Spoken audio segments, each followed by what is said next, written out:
Hello and welcome to the Introduction to Mentalisation-based treatment. We've developed this online program in response to not being able to offer face-to-face sessions during the coronavirus epidemic. Normally, these sessions would be offered in a group format. We thought it would be useful to share some ways of understanding the experiences that may have led to your referral to the psychotherapy service.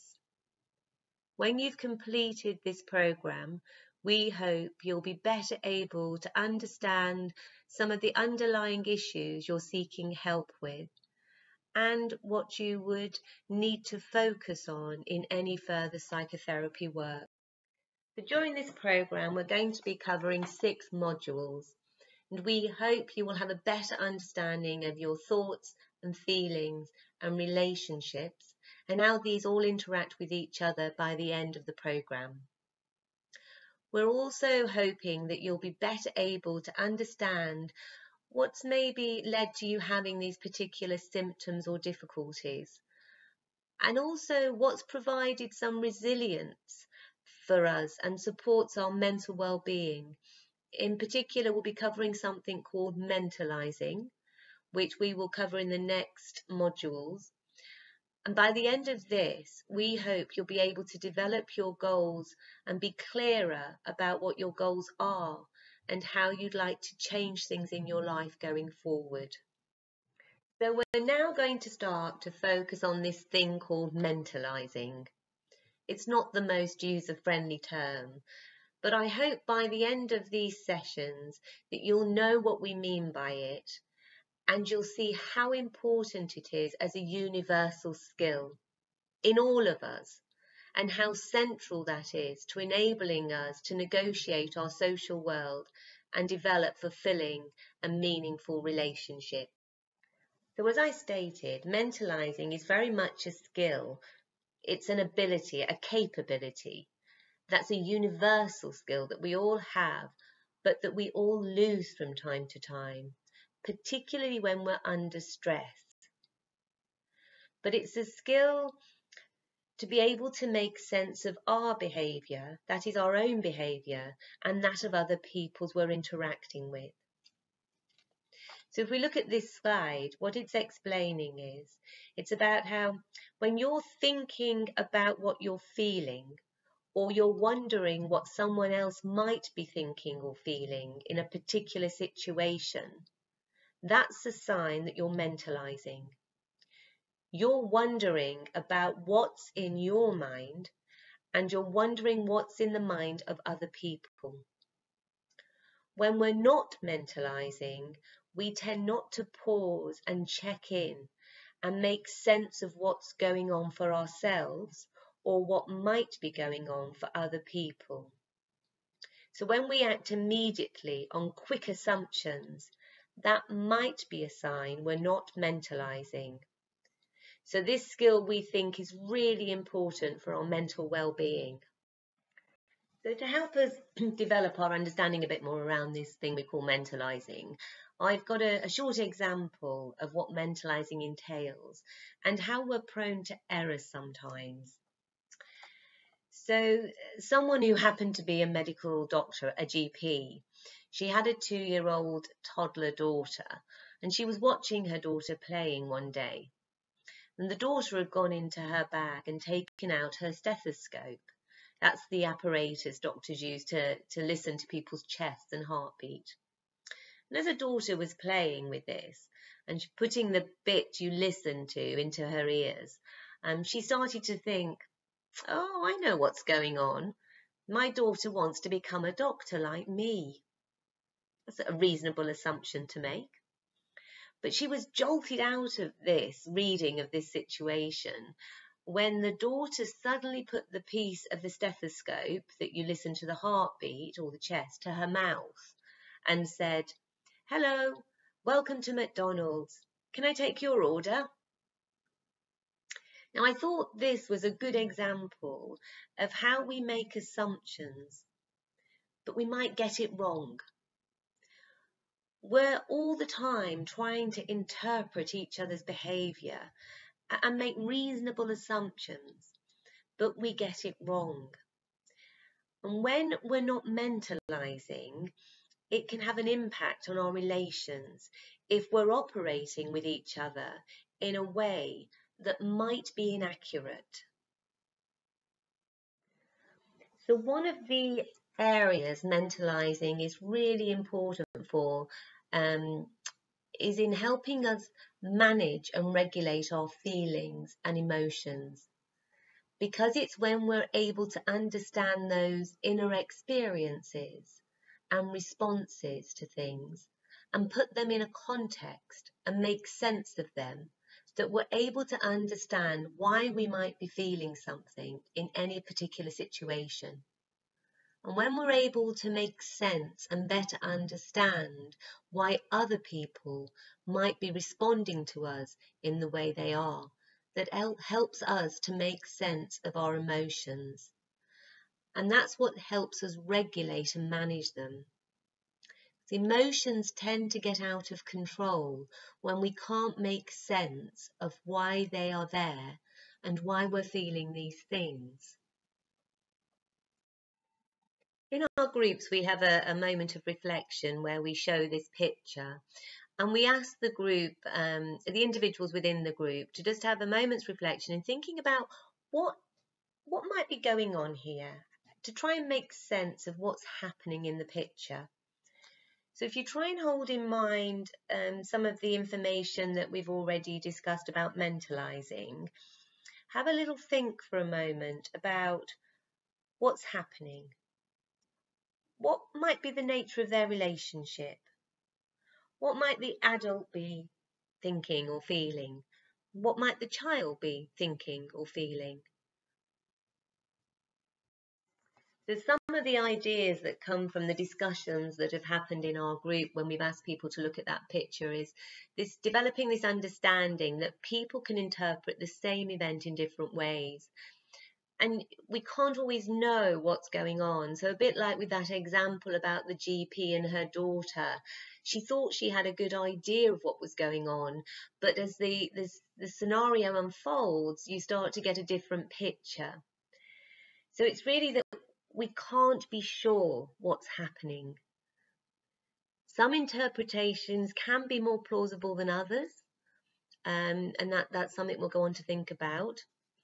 But in essence, our minds, our mental states are opaque. We can't know for sure what's on someone's mind. So like the GP again she was making assumptions based on what she was looking at. But we can't be certain, and we are prone to error. And so some of the statements that some of the group members have come up with have been what we might suggest is a bit more mentalizing. So if someone was to say something like, I believe that she is confused or upset, that's kind of giving an idea of a possibility. Whereas something else, which is not really what we'd suggest is more mentalizing, which is that she is being told off. So there's a certainty in this comment. There's a known, as if it's absolutely known what's going on. So I suppose what we're trying to get people to start to think about is how we keep our minds open to the idea of having some flexibility and curiosity, in that we base interpretations of situations with assumptions, and some of those maybe are more plausible than others. Many people we see in our service report to us that they spend too much time thinking about what might be going on for others, what they're feeling and what they're thinking, and that they overthink and overanalyze about most things. And indeed, this is a very common phenomenon, that we can start to worry about how we've affected other people and start to worry about how we're seen by other people. That we can get rather caught up in this quite unproductive and unhelpful sort of cycle of going round and round in circles thinking about something. So we might sort of, an example could be maybe if we said to somebody that we we didn't want to meet them that night, so we could start to think and worry that they might feel rejected by us. And equally, maybe if somebody says something to us about cancelling something, we might spend a lot of time thinking that maybe they don't want to see us again, and maybe we can start to feel rejected by them. So this overthinking, where we go round and round, is something we term hypermentalising. So it's really about spending too much time going over what's gone on for someone. And in a sense, this is a consequence of our states of mind essentially being private. We can't know what's going on for people. There's no window to look into somebody's mind. So this is why mentalising becomes quite a difficult task for people. So we can infer, we can make a good guess of what's going on for someone. And we're better able to do that when we know someone quite well, because we might know what their values are, what their beliefs are, what's important to them. But essentially, we can only really ever know what's going on for somebody else if we check it out with them, if we ask. So just to summarise some of the key points so far about why mentalising is so important. So it really helps us in sort of understanding what's taking place between people, and then to try and make sense of that. It helps us to understand ourselves, who we are, what our preferences might be, what our values are. Just helps us when we're developing our own sense of identity. It helps us to communicate well with our close friends, our family, our work colleagues. And it really helps to regulate our own feelings when we can make sense of why we might be experiencing things the way we are. But then it also helps us to regulate the feelings of other people who we're involved with. Because if we're able to put ourselves in their shoes and demonstrate we understand what it's like for them, that can be quite sort of calming and settling for people. It helps us to work through misunderstandings, which are an inevitable part of our experience. And it helps us to see the connection between emotions and actions more easily. So when we can do that, we might be able to better avoid destructive patterns. And it sort of helps us think about this link between those emotions and those actions. So it's an extremely important skill that we all need. We're now going to move on to explore a little bit more about why we often misunderstand others and maybe misunderstanding ourselves, and something that we'll refer to as mentalising failures. We'll try and explore this a bit more. So misunderstandings are part of everyday life, and we're constantly having to respond to each other, to clarify with each other what we meant, to kind of work through things. So the question to really ask is, why are we so prone to misunderstanding each other? Because as a consequence to misunderstandings, we lose our capacity to mentalise.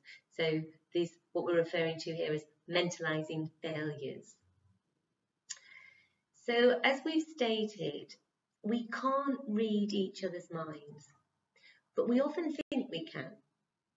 So, for example, if I was to go and visit a friend, and when they opened the door to let me in, I noticed that they didn't smile at me. And I started to think, I knew they didn't really want me to come over today. I kind of think I kind of know that they don't really like me. So now this is an example of me being mentally exterior focused. And just making my mind up about what's going on by someone's facial expression. We'll go on to think a bit more about that a bit later on. But this is an example of me trying to read someone else's mind, to try and understand what's going on. But I'm becoming absolutely certain about what's going on. And in that respect, being absolutely certain might be a sign that I'm not mentalising very well. Because having some doubt is an indicator that we're maybe mentalising better. So to go back to this question of why do we so often misunderstand each other? We can attribute sort of thoughts to other people, think others are thinking the same way we are. And we can assume others know what's going on in our minds without expressing it. It can be difficult to put into words our inner thoughts and feelings, and we tend to have different ways of interpreting the same situation. So the other key things we want to emphasize with you is that the mind, it has many layers, but we don't have access to all these layers. So we'll explore this a bit more in something we call the 90-10 principle. So this 90-10 principle, it's really referring to the layers in our minds and what we have access to and what we don't. So if we think about our minds being like an iceberg, so there's a conscious bit of our mind, it's probably just the tip of the iceberg that's showing on the surface. And that's the bit we can see. But underneath the water, the main body of our minds is kind of there underneath the water. And it's made up of all sorts of aspects and experiences that might not be conscious to us at all. So it could be made up of past experiences, things we can't describe to ourselves. So in a sense, there's all these layers of our mind under the surface and not even available to us.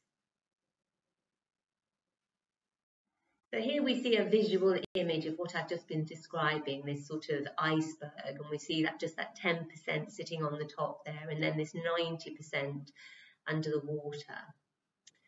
So our conscious mind, that's the bit that's made up of our willpower, memory, our logical and critical mind. Whereas underneath, it's often our beliefs and values. So we're not always thinking about them. We're not always necessarily even aware of them, but they're influencing us all the time, but not necessarily in a conscious way. And we're not always conscious of the different emotions we might have. So we'll focus in on this in our third module, when we really explore emotions, when we look at how usually when we start to unpick our emotional response to a situation, there's usually what we might see as a surface emotion, but underlying that there may be more hidden emotions. And inside this sort of more subconscious part of our mind, there's also bits of our intuition, our imagination. It all makes up this part of the iceberg, which is sort of subconscious, so sort of outside of our awareness. So in order to develop our understanding and mentalising, it might be helpful to break it down into these 4 poles or dimensions of mentalising. So if you think about these as being on some kind of continuum, and at one end it's a particular focus, and then that kind of moves across till we get to the other side, and then it's the kind of opposite. So if we look at the bottom one on this slide, we can be very self-focused in our mentalising. Or at the other end of that continuum, we can be very other-focused. So we could sort of be thinking, what's going on for others, what's in their minds. So for some of us, depending on our personalities, we can have a particular bias to sort of to one or other of these. So for example, People who find themselves in kind of more caring roles, caring for others, trying to please other people, they would be very, very good at thinking about other people, but less comfortable possibly of thinking about what's going on for themselves. So that pole between self and other is a really important one for us to think about in regards to our mentalising. Where are we on that? And the next one, from the bottom going up, is thoughts and emotions. So some of us, we could be more weighted in one of these sort of ways in which we might see the world. So we might be very influenced by our emotions in a situation, and we might use those as a way to inform us about what's going on. So if something is happening and I'm feeling sad, I might be using that feeling of sadness to help me understand what's going on.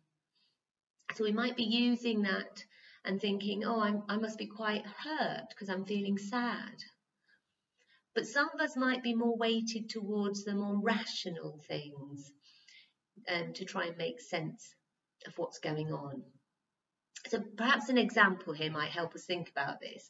So if someone was trying to sell me something, say, and in my thoughts, in my thinking, my rational mind, I might be thinking, yeah, they're making a good case here. Whatever this thing is that they're trying to sell me, and I might be thinking, yeah, maybe that would be something I need, and that might be influencing me to sort of make up my mind about buying it. But deep down, in more of maybe more of my emotions, I might be feeling, I'm not sure I quite trust this. It seems a bit too good to be true. So I might use my emotions to influence how I read that situation. So on the next pole, it's the one where we might have more of an exterior focus. So influenced much more by someone's facial expressions, their body language, or maybe the positional role they hold, and use that as a primary source of information. And that will inform us as to what's in their mind at any one time. So like in the previous slide, when we use the example of a friend opening the door and not smiling, so that's being very exterior focused, noticing that, and then sort of trying to understand what's going on in the other person's mind. And then at the other end of this one, it's being much more sort of interior focused. So perhaps someone's inner world, so their values, trying to think about those things to help us. Now the top one, that sort of is looking at how we can be quite immediate and spontaneous in making our minds up about what's kind of happening in any given interaction. And many of us are doing that in a spontaneous and natural way all the time. So when we're interacting with each other, we don't have to exert ourselves, and we don't need to even notice that we're mentalizing or interpreting each other's intentions and feelings. We simply respond to each other reciprocally, making reasonable assumptions about each other's motives. So it's only when things depart from the expected response, and then we might become surprised. And then we might have to shift to being more deliberate or controlled in our mentalizing. Stop and pause and think, what just happened then? I'm not sure he's quite understood what I was trying to say. Now I might have to go back and sort of re-explain it, and might still get a similar response, and so we sort of might have to sort of keep going back and forth there. And the point here really as well is that there's no right or wrong pole to be operating in. But generally, for us to function well in life, we need to move across these poles. So we might need to make our minds up quickly. Say if someone is behaving in a quite suspicious and threatening way, we might need to respond in a more automatic way to keep ourselves safe. And at other times when misunderstandings have happened, maybe in a significant relationship, we might need to pause, slow things down, be more controlled in our thinking about what's going on, what's happening.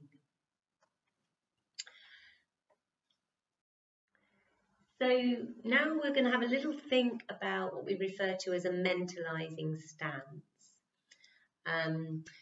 So what we're advocating or encouraging you to do is to try and take a mentalising stance in your everyday life. And that's really about trying to keep a curiosity about your own inner experiences and a curiosity about what might be going on inside other people that we might be involved with. So curiosity about those things that really influence our behaviour, our thoughts and feelings and emotions, the values and beliefs, and try to keep that curiosity and maybe try to practice that. So you might be having a coffee with a friend or some FaceTime conversation or on the telephone. So try and be curious about how you're experiencing the conversation, and also curious about the other people and what might you be thinking and might be describing. And what's really key in this is to try and be non-judgmental. So in our curiosity, this often gets shut down when we make critical judgments about things, whether it's about ourselves or others. So if we start to become very self-critical, if we're in the conversation or was thinking about something and then we start thinking, oh, it's really weak of me to be feeling upset or sad about this situation, we close it down, we start to judge it, and it stops us from being able to explore, why am I feeling sad and upset in this situation? So trying to be non-judgmental and compassionate with ourselves and with other people.